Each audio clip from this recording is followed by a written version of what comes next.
Hello everyone and welcome back to the channel. Are you someone that likes to go out and explore places you've never ridden before, borderline get lost along the way and have just as much fun finding your way back? If so, the Trailtech Voyager Pro might be for you. And it is a GPS device that you can mount on your dirt bike, and in my case, the Sur Ron, and I believe it's the best option out there. There's so many features, I haven't even fully explored them all, but I'll be trying to cover the ones I found most useful and most relevant to the Sur Ron. I'll also be showing how I went about installing the Sur Ron X, and everything that I show in this video will have links in the description below. So without further ado, I hope you enjoy. So the first feature, and probably my favorite that I want to highlight, is buddy tracking. Now, it can only track other people that you're riding with that do have the Trailtech GPS, but when your whole crew has it, it is so useful. If you're someone that likes to ride faster than everybody else and then wait for them to catch up, you can see where they're at, how far they are behind you, and if their dot stops moving, then you might want to go back and make sure everything's all right. And even if you're just waiting, it's nice to know how much longer you're going to be waiting for. So here's a little clip that I took with Riley out on our last ride, and give you a little idea about what that looks like. I went up ahead and was riding all out, and Riley's hanging back with Grant a little bit. And I mean, it's just really nice to be able to know where they're at. You know, if he stops moving on the trail and doesn't pick up after a while, I can go look for him, make sure he's okay. So, oh yeah, then you can hear him coming. Of course, both people have to have one of these Trailtechs, but it's just a real nice thing to have when you're riding in a group for sure. So, when you first get your Trailtech, it comes with a pretty bare bones map that's still very good for riding. But when you first boot it up and you get it on your bike, this is what you'll see here. It has the main roads, it'll still have all of your, whatever statistics you chose to put on there. But it's a pretty generic map. With a little bit of preparation, you can get a Geo Pdf of whatever trail system you're riding at. You can get GPX routes, where if you hold on the route, it gives you distance and name information. And it also gives you geo markers for staging areas, camping areas, and so on. So this is a tool that requires a little bit of work and a little bit of extra preparation to get to this point. So I'm going to show you what the process is there. The way that you get data onto your Trailtech is with a micro SD card. Once you have your micro SD card inserted into the side, the first thing that you're going to want to do, unless you've already done it of course, is a firmware update. Now you do have to download this off Trailtech websites, but you'll just go settings, utilities, software update, update firmware, and if you have it on your micro SD card, it'll be this SWU file, and we'll go ahead and do that. The firmware update goes a bit quicker than your first United States map download, so we'll let that finish. So now that we're here, the device is going to restart, so we'll just hit OK. Alright, so that's good there. So after the restart, after our firmware update, you're going to want to come back to the map screen, and I'm going to upload the Geo Pdf next. Now, a Geo Pdf file is a PDF file, frankly, just, it's kind of self-explanatory, but with, GPS data. And that means that when you upload this PDF, it knows where to overlay this PDF over your map. And it will the Trailtech automatically places it in the orientation and position that it needs to be in. Now, you're going to want to make your own Geo PDF file, either with, website online or some places will have it downloaded with all the trail system information already on there. But once you have the file, you're going to go to the three dots down here. You're going to hit Options, Custom Maps, Import a new file, and then for me right here, this China Hat Geo Pdf is the one I'm going to lay on there.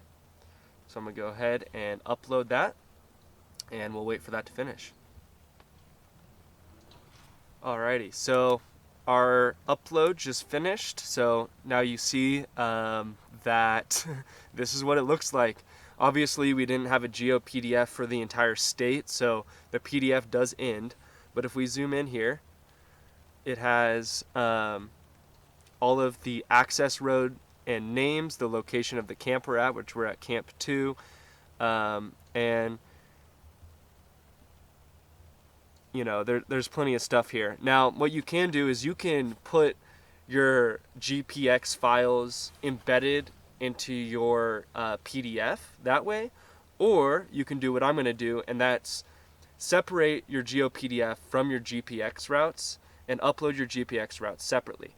Now, to upload the GPX routes, you're going to go to Track, Load GPX, SD card, and this folder here was conveniently provided by TrailTech. So I didn't have to do any extra information. I didn't create these. This is just open source on TrailTech's website, and they have in a couple different states, they have, you know, all the main OHV systems. So I'm going to go to Bend, Oregon, since that's where we're at, and I'm going to click on China Hat, which is where we're writing. And now that's going to import. This usually goes pretty fast. I think that's done, and then now all of our GPX files are on here. Now if I want GPX information, let's say I want to know what route I'm on. You just hold down that and it slides over and shows you the length, the trail name, and you can opt to turn on the directional arrows, as you can see here.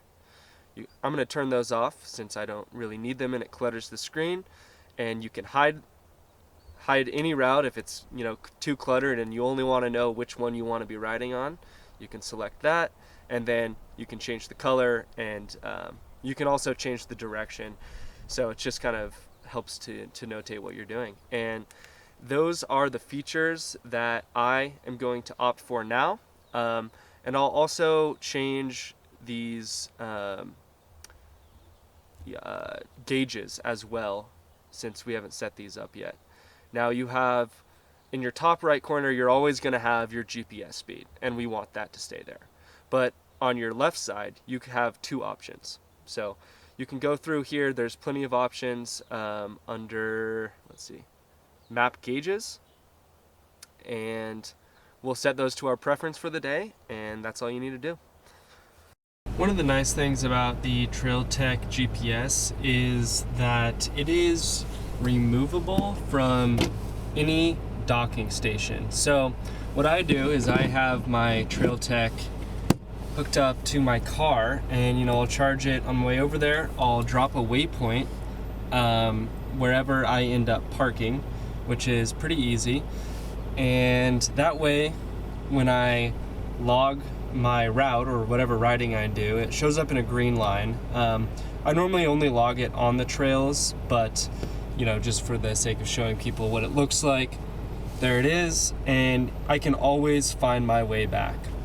I want to go over some of the RAM mounts that you can find in the links to in the description of this video, but the TrailTech dock hooks up to a 1-inch ball RAM mount here. This just bolts onto the back, and then from there you can take a kind of double socket arm ball to ball part, and I got a U-bolt handlebar mount on Amazon to go onto my bar. Here is what the TrailTech dock looks like. When you wire it up, you really only need one power connection, and that comes off.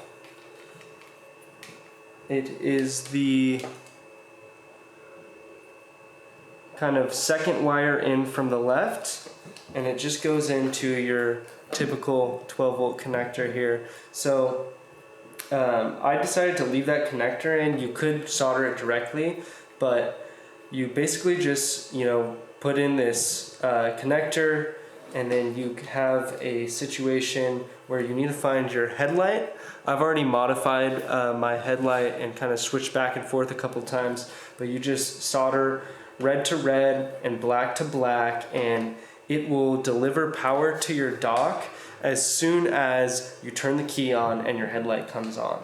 So from there, I just kind of tucked in the excess wire, and this is the buddy antenna that I hooked up to my bike, but you can unplug that as well. And then I just decided to kind of tuck away that excess material. If you ordered the Trail Tech from the link, it will come with both the double socket arm and the ram ball mount. Now, it does not come with this U-bolt handlebar mount, so you will want to purchase that separately, and you can find the link to that in the description. Okay, so for the ball mount, I just kind of hooked that underneath, just in the middle of my stem. If you have a direct mount stem that doesn't allow you to put it in the center here, you can also do it off to the side and it will work just fine. You can go ahead and just tighten those down with a ratchet wrench, and you should be about good. It is a U-bolt, so you want to make sure they are kind of tightened evenly. And just go ahead and bolt this to the back. Once you have the ball mount on the back of your dock, you want to take this guy and just kind of put one side on there, and then stick the other in on here. Tighten that guy down. Once you're on there, you can kind of swing it down, put it in line, and you'll be good to throw her on. Once you have your dock in place, the Trail Tech just kind of slides in at the top and clicks in at the bottom, and you're ready to go, and it's not going anywhere. So when you put the Trail Tech in, this is what it looks on the bottom side, and it will click. It'll click in, and you want to make sure to just kind of push these two bottom tabs in all the way, and that'll lock it in place, so it's not going to go anywhere even if you're riding hard. If you have a direct mount stem that doesn't allow you to put your clamp right in the middle of it, you can still, using the exact same product shown in for the other method, just use it off to the side and use your double ball linkage to just swing over to the center, and you'll be in line just fine. Once you have it all wired up, there's really only the two wires that you need, which is the buddy tracker antenna and the power wire. Since I already have another dock on my car with, all the other stuff, I could always use that, or you can always buy another one if you do want to go back, but I'm pretty confident that I'm not going to be using anything like the wheel speed sensor, engine temp, or I think the other one might be the tachometer, but I'm not going to be using any of these since it's on an e-bike, so I'm just going to go ahead and cut them off to clean up the space. I'm just going to do that with